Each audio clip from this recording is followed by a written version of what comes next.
నమస్తే, welcome to VR news.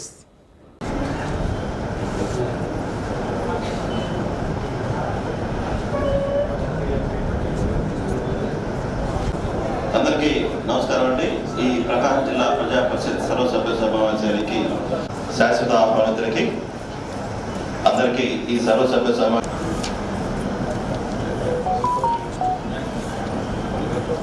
తెలియజేసుకుంటున్నాను. ఈ సభ ముందుకు సాగాలని కోరుకుంటున్నాను. మన కృషి ప్రజల జీవితం మెరుగుపరిచే అనేక అంశాలపై ఈ రోజు మన జనరల్ బాడీ మీటింగ్ లో శాసనసభ్యులు అయిన తర్వాత కూడా దాదాపు 42 మంది ఇప్పుడు చనిపోయిన న్యాయం జరగదనే ఉద్దేశంతో మీకు చెప్పడం జరుగుతూ ఉంది. ఈ రోజు కూడా ఇప్పుడు అయ్యే వాళ్ళు కూడా ఆ పైప్ లైన్స్ ఎక్కడ ఉన్నాయో గతంలో చేసిన కాంట్రాక్టర్ తెలుసు, కానీ ఇప్పుడు అదే ఆటంగా కొలుస్తూ ఉన్నారు. ఇప్పుడు చెప్పి మరి నిన్న డిఆర్సీ మీటింగ్ లో కూడా మనం చెప్పడం జరిగింది.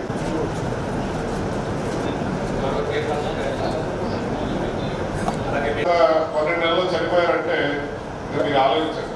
చట్టం పంపించడం జరిగింది. మరి ఇటీవల మా మాగుడు శ్రీనివాసరెడ్డి ఎంపీ గారు మా మెడికల్ అండ్ హెల్త్ వారిని కూడా ఏపీఎంఐ డీసీ వారి గారు వీళ్ళు సెలవు తీసుకున్నారు. జై హింద్. సిఇఓ గారికి, గౌరవ ఎంపీ మాట్లాడుకోండి, మంత్రులు కానీ ఎమ్మెల్యేలు కానీ ఇటువంటిప్పుడు ఈ సమావేశాలు ఏర్పాటు చేయడం అవసరమా?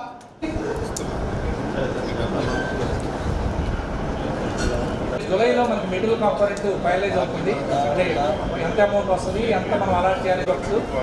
జూలైలో మనం ఫైనల్ చేసేటప్పుడు డెఫినెట్గా కొన్ని కాకుండా కొన్ని శ్మశానాలైనా ఏదైతే ఇమీడియట్గా అవసరమో గ్రీన్ యూనివర్సిటీ 2008 కాబట్టి వాళ్ళు కూడా ఇవ్వడం అనేది జరుగుతుందనేది తెలియజేస్తా ఉన్నాం.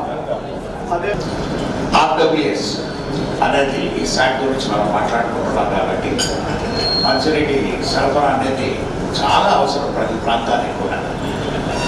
అంటే ఈ మధ్య వర్షాలు పడి కొంతవరకు వెసులుబాటు అనేది భగవంతుడు కల్పించాడు. లేనప్పుడు ట్రాన్స్పోర్టేషన్ అనేది ముఖ్యంగా పశ్చిమ ప్రాంతానికి ఎక్కువగా మనం మాట్లాడుకుంటున్నాం. తూర్పు ప్రాంతంలో అంటే ఎక్కడ బోర్వెల్స్ కూడా నీళ్లు ఉంటుంటాయి కాబట్టి పశ్చిమ ప్రాంతానికి ఎటువంటి ఆధారాలు లేదు. ఆ పశ్చిమ ప్రాంతంలోనే ట్రాన్స్పోర్ట్ అనేది కూడా ముందు గడిచిన 2-3 నెలల్లో కూడా మనం ఎక్కువగా కూడా ట్యాంకర్స్ ద్వారా కూడా నీళ్ళు ఇవ్వడం జరిగింది. అందరూ అక్కడ వీరున్నంత వరకు యానిమల్స్ కూడా అవి కూడా మనం సరఫరా కూడా చేయగలిగాం. ఇప్పుడు అక్కడ వర్షాలు కూడా వచ్చినాయి కాబట్టి కొంతవరకు తగ్గించాను నేను అనుకుంటున్నాను. కానీ ఇవన్నీ కూడా పర్మనెంట్ సొల్యూషన్ కావాలనేది గౌరవ శాసనసభ్యులు కలిగినైనా మన సొంత రోజులు కూడా అయినా దర్శ శాసనసభ్యులు అడిగేది అనేది మన జిల్లాలో మీరు చెప్పినట్టుగా ఏంటంటే 4 కోట్ల రూపాయలు అనేది ఎస్టిమేట్ అవుతున్నది.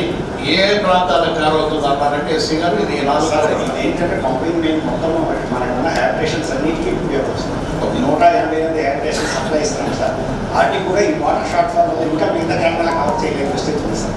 ఇది 250 సార్ చెప్పినట్టు 250 గ్రామాలు కూడా మన కంపెనీ మేము అది చాలా ఇంపార్టెంట్ కాబట్టి కలిగిన శాసనసభ్యులు అందరూ కూడా సొంత రోజుల పాటు కలిసి అందరూ ఉన్నారన్నప్పుడు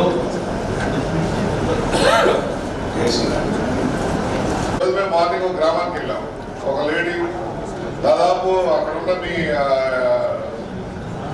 వాళ్ళు ఏమంటారు సచివాలయం సిబ్బంది వాళ్ళు వెల్ఫేర్ అసిస్టెంట్ చెప్తారు, సార్ నేను 3 సార్లు పంపించాను, జెన్యూన్ పంపించినా కానీ రిజెక్ట్ కొట్టి పంపుతున్నాను, పై నుంచి మేమేం చేయలేని పరిస్థితి సార్.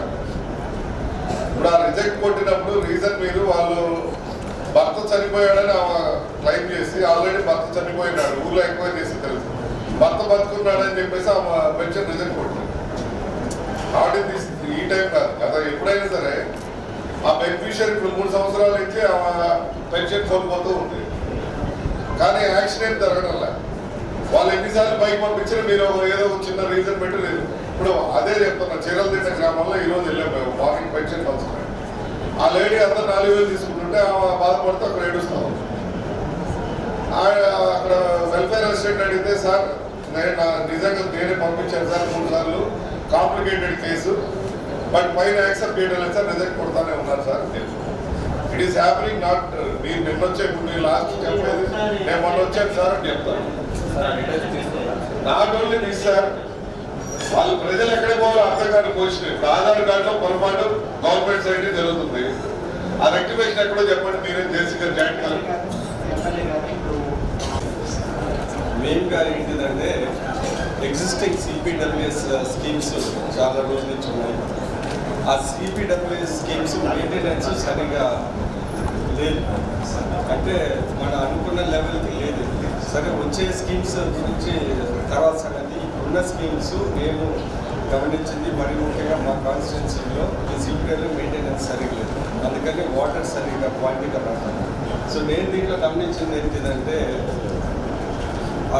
మెయింటెనెన్స్ కాంట్రాక్ట్ ఇష్టం వచ్చినట్టు 25%, 35% మైనస్లు చేసి అక్కడ క్వాలిటీ మెయింటైన్ చేయడం.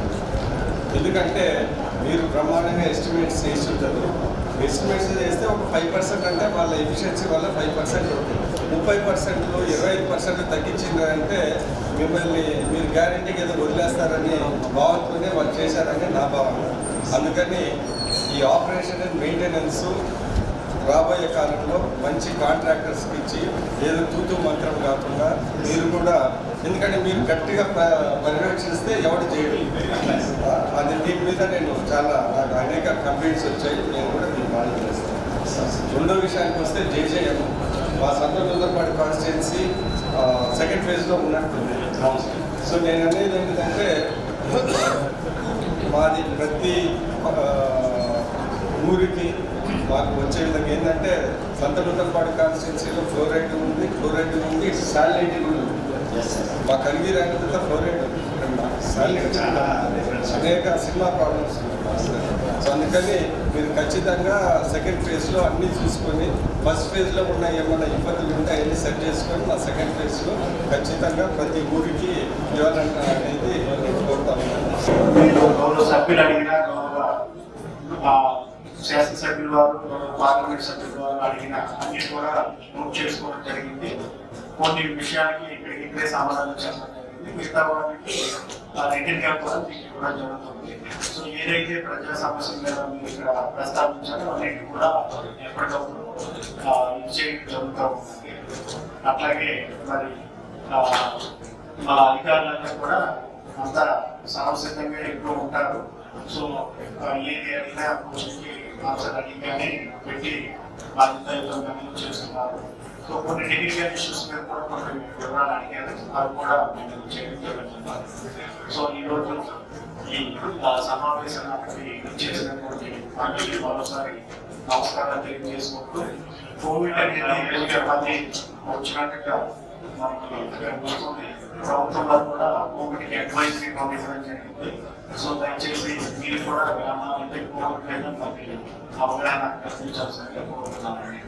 So thank you very much. General body సమావేశంలో సభ్యులు చూపించిన చురుకైన భాగస్వామ్యం, విలువైన సూచనలు మరియు ఆలోచనలు హృదయపూర్వక కృతజ్ఞతలు. మన జిల్లా అభివృద్ధి పథకంలో ముందుకెళ్తున్నందుకు ఈ చర్చలు ఎంతో దోహదం పడతాయని నమ్ముతున్నాము. ఇక్కడ చర్చించిన ప్రతి అంశం పట్ల మనం కట్టుబడి ఉండాలని, నిర్ణయాలు అమలులోకి రావాల్సిన బాధ్యత అందరికీ అని నేను మరలా గుర్తు చేస్తున్నాను. ప్రజల సమక్షమే మన ప్రధాన లక్ష్యం, అందుకోసం మనం కలిసి ముందుకెళ్దాం. మరిన్ని వీడియోస్ కోసం ఛానల్ ని సబ్స్క్రైబ్ చేయండి. లేటెస్ట్ అప్డేట్స్ కోసం వాట్సాప్ ఛానల్ ని ఫాలో అవ్వండి. అండ్ లింక్ డిస్క్రిప్షన్ లో ఉంది. VR News updates. Keep watching VR News.